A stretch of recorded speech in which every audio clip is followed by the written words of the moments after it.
Hi guys, this is Vineet, and in this video we will discuss about how you can restore the disk backups over an existing database in SQL Server, or maybe you can say earlier disk backups. And before we proceed ahead, I would request you guys to please go ahead and please subscribe to my channel and hit on the bell notification icon and select all notifications to get notifications regarding my future videos. And let's come back to the topic. It's about restoring disk backups over an existing database in SQL Server.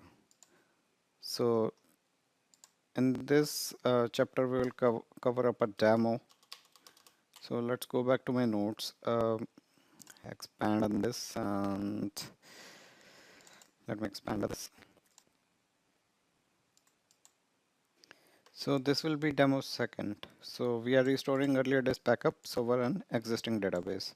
Let's quickly go to SQL Server and Management Studio. Log in into the instance of your database.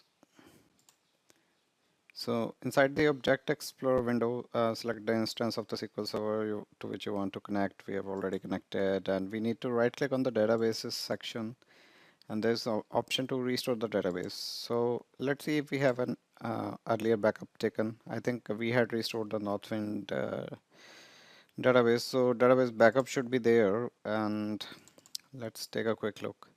So let's go to Program Files, Microsoft SQL Server, your instance, MS SQL folder, under that backup folder. So yeah, we have a copy of Northwind backup database file. We had taken a full backup earlier, so we still have that. So we are on the restore box right now. So on the restore database box, under the general category, we need to click on the ellipsis button to open the backup devices. So we are selecting file as the backup, and we are pointing to our Northwind database backup file. We have added. We can check the contents. We had shown you in one of our earlier videos how you can use this.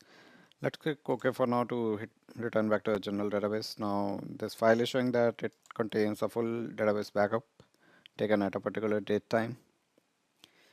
So the options section, let's go to options section. Earlier we discussed this option briefly. Now let me see if we can discuss it thoroughly. We will cover some of the options. So right now what we are covering is we are covering the first option, which is with replace, which overwrites an existing database.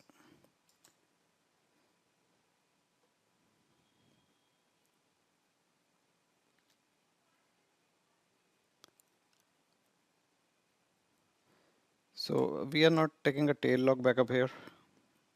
We are doing a restore with recovery. So here we are checking this option this time, which overrides the existing database. So sometimes if we do not check this option, it may result in the error like the backup set holds a backup of a database other than the existing sales database. Alright, so and this is the message we sometimes get. Let me repeat the message. The backup set holds a backup of database other than the existing name of the database and database. So make sure you're keeping this option checked so that you do not get any error message. It just replaces the existing database altogether with a backup copy. And under the tail log backup section, we are unchecking this option. We don't want a tail log backup before proceeding with the restore operation. And basically why we are unchecking this, because all the restore scenarios do not require a tail log backup. And we do not need a tail log backup if the recovery point is contained in an earlier backup log file or earlier backup file. So if our recovery point is in this full database backup, we don't need to take a tail log backup. That's not essential. So for now, we don't need a tail log backup. We are just satisfied with the file which contains the full database backup, which was taken at that particular date point. We are fine with that. So we are not taking a tail log backup here before restoring the database.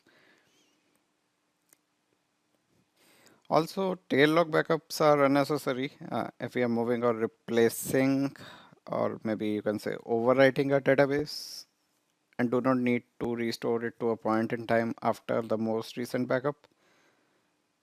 So whenever we check this option, we generally uncheck this option. Yeah, basically we don't take this tail log backup if it's not required. So we are leaving these options unchecked for this practical. And under the server connection box, we can check this option, close existing connection to a destination database, because in our case database exists and there may be users connected to this database. So we want those connections to be closed before a restore operation can be performed, or a restoration operation can be performed. So we have checked this option. And not checking this option may result in the following messages, like exclusive access could not be obtained because the database is in use. You can get such kind of error messages. So once these options are selected, here we are overriding an existing database using the with replace clause. So just hit OK, it will replace the database with the existing backup. So we have replaced the database backup. So we are done with this practical for now. And guys, if you really like this video, please hit on the like button, and please do share your minds with us, and also subscribe to my channel and hit on the bell icon, select all to get all the notifications regarding the future videos.